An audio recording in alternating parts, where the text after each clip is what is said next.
Amada familia, buenas noches. Buenas noches. El título de la enseñanza de hoy es El rapto de la iglesia. Amado Padre, Dios bendito, te damos gracias, Señor, por permitirnos estar acá reunidos en familia, unánimes, Señor, en una misma fe, Señor, en la fe de tu Hijo Jesucristo. Gracias por tu palabra que trae revelación a nosotros a través de tu Santo Espíritu, Señor. Gracias porque tu palabra está iluminando nuestras mentes, está iluminando nuestro entendimiento y tu Espíritu, tu Santo Espíritu nos está guiando, Señor, hacia ti, Padre amado. Te damos gracias y declaramos tu palabra en el nombre de tu Hijo Jesucristo. Amén. Amén. Bueno, familia, el rapto de la iglesia. Entonces, el rapto de la iglesia es un evento escatológico. Quiere decir, hace parte del estudio de los tiempos finales.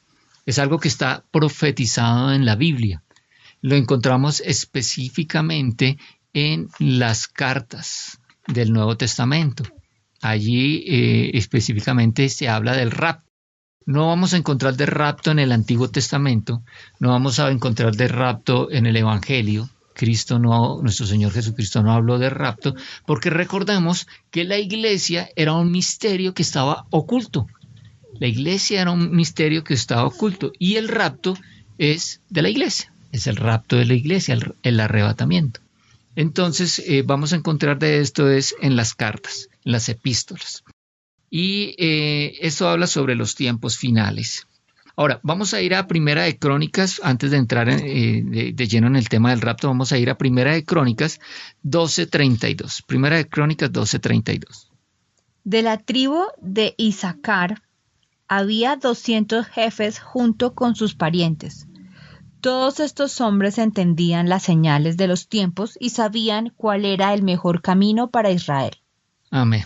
Aquí está narrando en la época de David cómo de varias tribus se estaban organizando para apoyar a David para que subiera como rey. Y está mencionando de estos 200 de la tribu de Isaacar que eran entendidos en los tiempos. El Señor quiere que nosotros seamos entendidos en los tiempos. ¿Qué quiere decir entendidos en los tiempos? Que seamos expertos en discernir los tiempos, en entender qué está pasando, para que podamos nosotros comprender cuáles son las señales que se están presentando, que están en la palabra de Dios, y nosotros podamos discernir en qué tiempo estamos. Es muy importante, y aquí dice ¿por qué? Porque sabían lo que Israel debía hacer. Cuando nosotros somos entendidos en los tiempos, sabemos qué tenemos que hacer. Y dice, cuyo dicho seguían todos sus hermanos. Entonces nosotros no solamente cuando somos entendidos de los tiempos sabemos qué hacer, sino podemos dirigir a otros con respecto a qué hacer. Entonces es muy importante para Dios, es muy importante que nosotros seamos entendidos de los tiempos. Jesucristo llamó la atención tanto al pueblo como a los fariseos por no comprender las señales. ¿Sí? Esto lo encontramos en Lucas y lo encontramos en Juan, que habla el Señor Jesucristo, les dice, ustedes saben comprender cuándo va a llover, cuándo va a ser buen clima y no son capaces de entender las señales. Se refería porque toda la palabra de Dios, todo el Antiguo Testamento, toda la ley y los profetas apuntaban a Jesucristo y estaba Jesucristo, el Mesías, el Salvador prometido entre ellos, y ellos no querían comprenderlo. No querían entenderlo, ¿sí? No eran entendidos de los tiempos. Nosotros debemos ser entendidos de los tiempos y por eso vamos a hablar de estos temas. Vamos a hablar del arrebatamiento, vamos a hablar del día del Señor, vamos a hablar de la gran tribulación, vamos a hablar de la segunda venida de nuestro Señor Jesucristo y vamos a hablar del tribunal de Cristo, de las bodas del Cordero, de todos estos eventos escatológicos que están en la palabra de Dios y que aún no han sucedido, pero que están por suceder, porque nosotros somos entendidos de los tiempos. Entonces vamos a ir a Primera de Juan 2:18. Primera de Juan 2:18. Dice la palabra, queridos hijos, llegó la última hora. Ustedes han oído que el anticristo viene y ya han surgido muchos anticristos. Por eso sabemos que la última hora ha llegado. La última hora. La Reina Valera habla de los últimos tiempos. Y la Reina Valera dice, hijitos, ya es el último tiempo. Entonces nosotros debemos comprender que estamos en los últimos tiempos. Los últimos tiempos comenzaron desde esa primera venida de nuestro Señor Jesucristo. Empezaron los últimos tiempos. Ahora, veamos los últimos tiempos de qué, para que podamos entender bien. Vamos a Romanos 13:12. Romanos 13:12. Este versículo lo habíamos leído recientemente. Romanos 13:12. La noche ya casi llega a su fin. El día de la salvación amanecerá pronto. Por eso dejen de lado sus actos oscuros, como si se quitaran ropa sucia, y pónganse la armadura resplandeciente de la vida recta.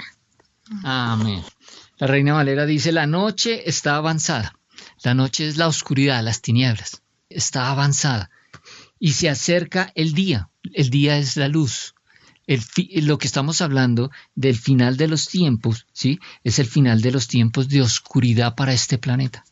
El tiempo de oscuridad para este planeta está por terminar. Estamos en los últimos tiempos. Está por terminar la dispensación de la gracia, ¿sí? Pero el Señor sigue trabajando con este planeta, sigue trabajando con la humanidad. Y lo que se está aproximando es el fin de los tiempos de la oscuridad. Satanás sabe que le queda poco tiempo. Por eso el mundo está como está en este momento. El Señor Jesucristo hacía una metáfora, y es como una mujer que va a dar a luz, ¿sí? Y dice que entre más seguidas y más cercas eran las contracciones, quiere decir que el momento del alumbramiento se está acercando cada vez más. Así está este planeta. El planeta mismo, la creación misma, gime por la redención del hombre. Si nosotros vemos qué está pasando con el planeta, está siendo destruido. O sea, el mal, la oscuridad está acabando con este planeta, está destruyendo los recursos naturales. El mundo, la creación necesita que el hombre sea redimido, porque la creación comprende que cuando el hombre sea redimido, el planeta, el mundo, va a ser redimido también. O sea, la redención, y eso lo vemos en el Apocalipsis. El tema del Apocalipsis es que se trata de la redención completa del hombre y la redención del mundo. Entonces, el hombre ya fue redimido en su espíritu, falta la redención del cuerpo para que empecemos con la redención, para que Dios empiece a trabajar con la redención del mundo. Digo empecemos porque nosotros somos colaboradores, somos servidores del Señor y tenemos una función que vamos a cumplir en ese proceso de redención. Ahora, vamos a Isaías 13:9. Isaías 13:9. Pues miren, el día del Señor ya viene. El día terrible de su furia y de su ira feroz. La tierra quedará desolada, y con ella los pecadores serán destruidos. Entonces, el fin de la oscuridad se acerca, pero este desenlace va a ser un desenlace bastante cruento, bastante difícil, va a ser un desenlace, digámoslo, sangriento, va a ser un desenlace bien complicado. Es tan complicado que la palabra de Dios lo llama la gran tribulación, que es una tribulación como nunca en la historia de la humanidad ha habido ni volverá a haber. Es un desenlace catastrófico. Dios va a tratar con esta humanidad caída. Dios va a juzgar, ¿sí?, a Satanás y va a terminar con eso. Es un proceso que se va a realizar durante esta gran tribulación. Dios va a trabajar con el pueblo de Israel.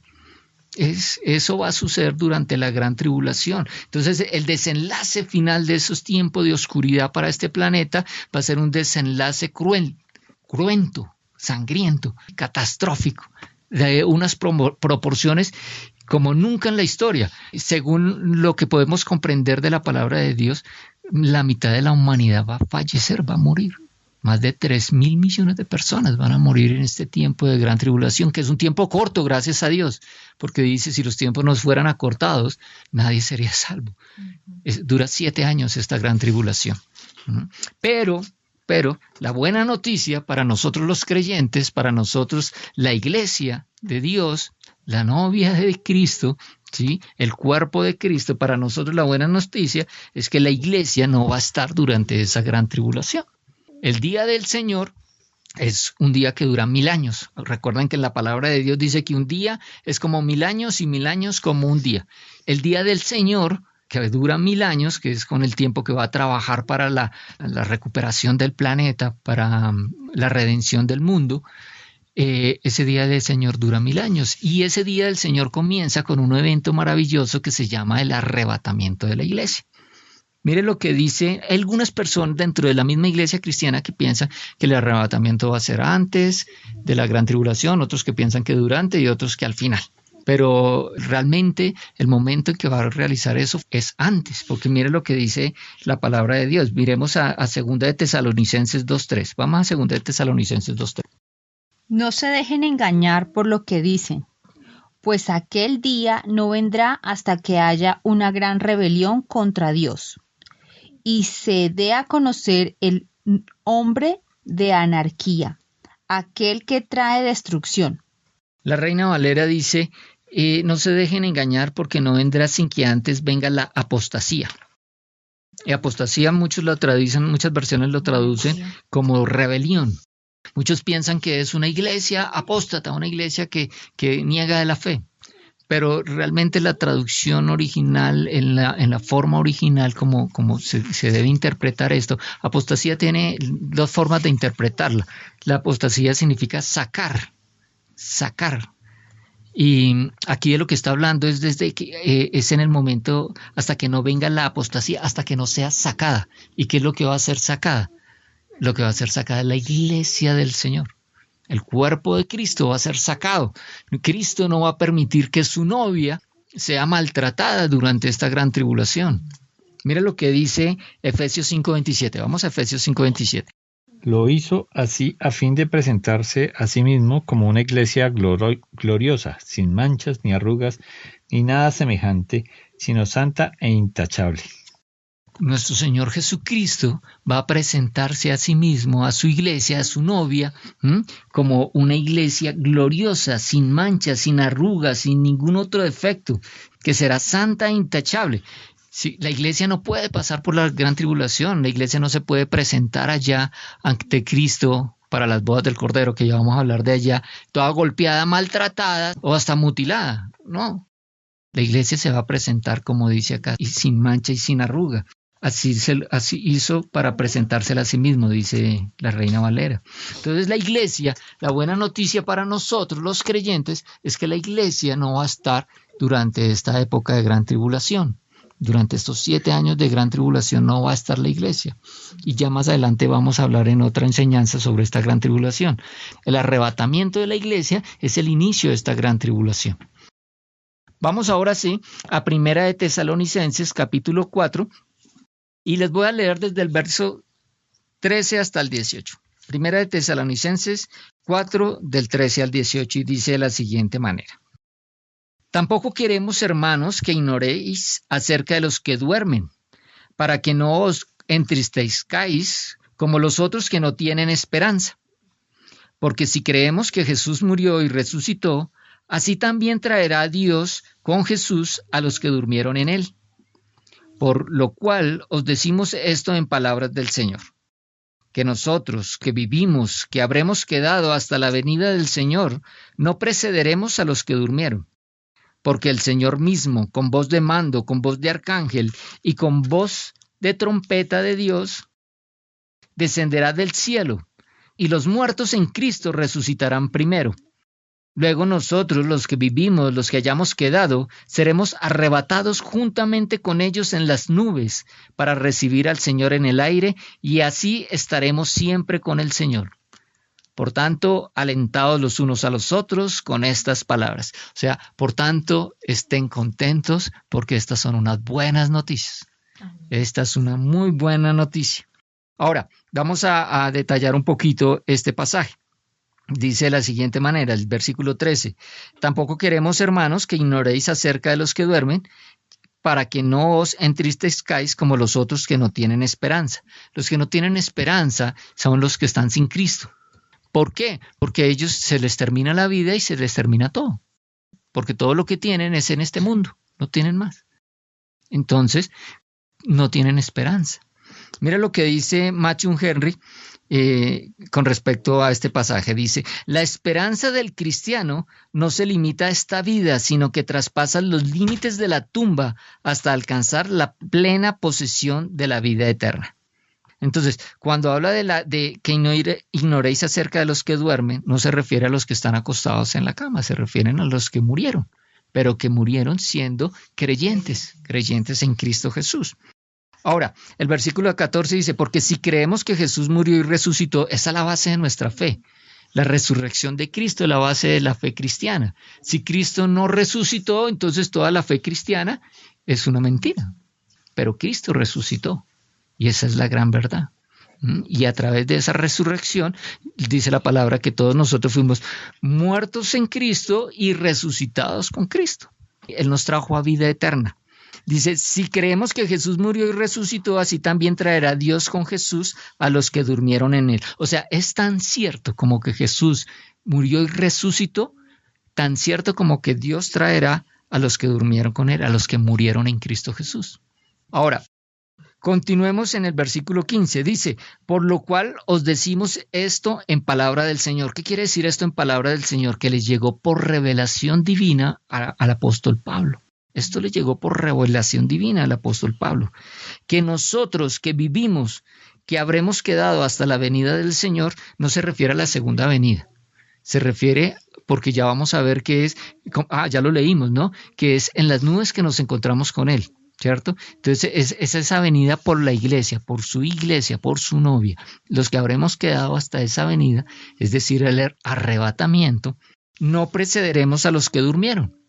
O sea, nuestros cuerpos, como lo vamos a ver, no serán resucitados primero que los que ya fallecieron primero, sino que miren el orden. El orden es el siguiente, porque el Señor mismo, con voz de mando, con voz de arcángel y con trompeta de Dios, descenderá del cielo hasta las nubes. Entonces, cuando dice descender del cielo, se refiere al lugar donde Él se encuentra, el tercer cielo, en el trono de Dios.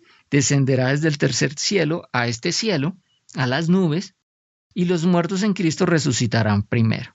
Entonces, la resurrección del cuerpo, porque el espíritu ya fue resucitado. Entonces, cuando habla de que los cuerpos resucitarán primero, dice, pero ¿cómo así? Luego ya no fuimos resucitados. Sí, en el espíritu, cuando recibimos a Cristo Jesús, nuestro espíritu es resucitado. O sea, nuestro espíritu es un nuevo espíritu. Sí, es un nuevo nacimiento, lo enseñó nuestro Señor Jesucristo.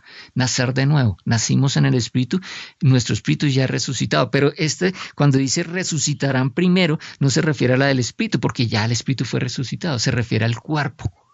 Un cuerpo redimido, es un cuerpo glorificado, como lo dice el siguiente versículo. Entonces aquí estamos hablando de la resurrección del cuerpo. ¿Recuerdan que nuestro Señor Jesucristo fue crucificado, muerto y sepultado?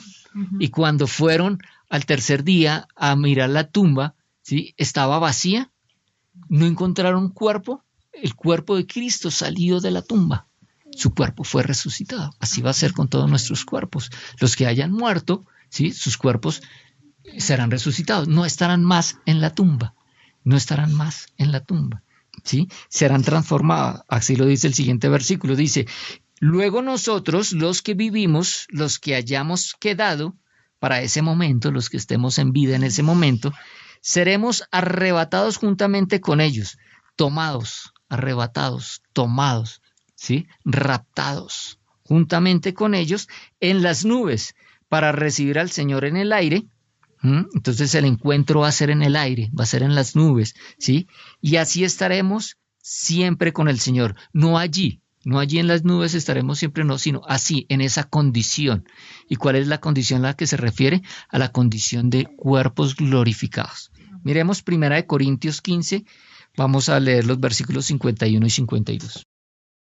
Le voy a revelar ahora un secreto. No todos moriremos, pero todos seremos transformados.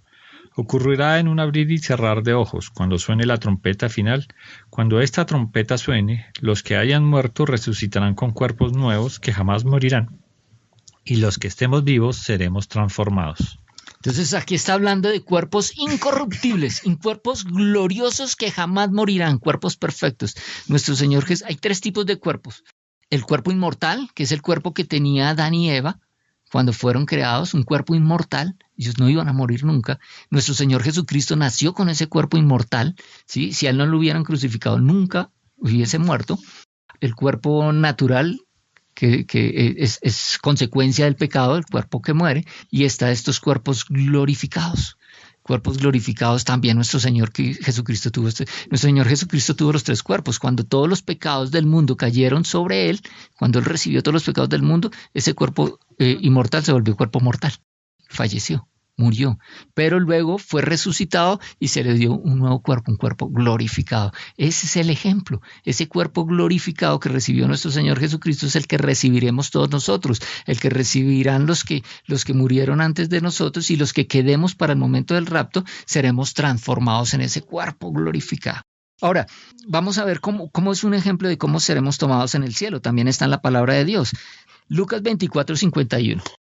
Mientras los bendecía, los dejó y fue levantado al cielo. Entonces nuestro Señor Jesucristo fue tomado, fue levantado al cielo. Ese es el mejor ejemplo de cómo va a ser el rapto de la iglesia. Las personas nos verán subir al cielo. Nos verán subir al cielo con nuestros cuerpos transformados, glorificados. Ahora, vamos a 2 Corintios 5:10. Dice la palabra, pues todos tendremos que estar delante de Cristo para ser juzgados. Cada uno de nosotros recibirá lo que merezca, por lo bueno o lo malo que haya hecho, mientras estaba en este cuerpo terrenal. Entonces la iglesia va a ser tomada, va a ser raptada, va a ser arrebatada, y va a ir a 2 eventos también escatológicos de los cuales habla la palabra de Dios, la Biblia. Y estos 2 eventos, el primero de ellos es el tribunal de Cristo. Este tribunal no es para salvación, porque todos los que vamos a estar allí ya somos salvos. Este tribunal es de premiación, de condecoración, por lo que hayamos hecho con los dones que el Señor nos dio. Bueno, habrán quienes no reciban ninguna condecoración, y eso será pues para vergüenza. Entonces nosotros tenemos que buscar poner en uso nuestros dones para el servicio de nuestro Señor, para recibamos estas coronas, dice la palabra de Dios. Ahora, el otro evento en el que vamos a estar lo encontramos en Apocalipsis 19:9. Y el ángel me dijo, escribe esto, benditos son los que están invitados a la cena de la boda del Cordero. Y añadió, estas son las palabras verdaderas que provienen de Dios. El otro evento en el que vamos a estar en el cielo es en las bodas del Cordero, ¿sí? O sea, vamos a estar de celebración. Entonces ya fueron repartidos los galardones y pasaremos a una gran celebración. Y estos 2 acontecimientos tomarán 7 años, los 7 años de la gran tribulación. Mientras que nosotros vamos a estar en el cielo siendo condecorados, siendo premiados y de celebración, aquí en la tierra va a haber la peor época de la vida, porque lo único que puede contrarrestar el poder de Satanás en este mundo es la iglesia, que está con poder en este mundo. Cuando la iglesia sea tomada de este mundo, Satanás va a estar a sus anchas, haciendo y deshaciendo. Va a estar la manifestación máxima del mal, pero Dios va a trabajar en ese proceso y lo vamos a ver después, ¿sí? Ahora concluimos con el versículo 18. El versículo 18 dice, por tanto, alentados los unos a los otros con estas palabras. El rapto de la iglesia es una buena noticia para nosotros los creyentes, porque todos nuestros problemas terminan. Cualquier problema que tú tengas en este momento, en el momento del rapto se acaba ese problema. Y nos vamos de galardón y nos vamos de celebración. Amado Padre, te damos gracias, Señor, por tu enseñanza en este día. Sabemos, Padre Santo, que tu palabra es verdad y sabemos que tu Santo Espíritu nos instruye a través de tu palabra, trayendo revelación a nosotros, Padre Santo, para que podamos crecer en nuestra fe, Señor, para que nuestra fe se fortalezca, para que nuestra esperanza cada vez esté más firme, Señor, para que nuestro espíritu crezca y sea maduro. Te damos gracias por esta enseñanza en el nombre de tu Hijo Jesucristo. Amén. Amén.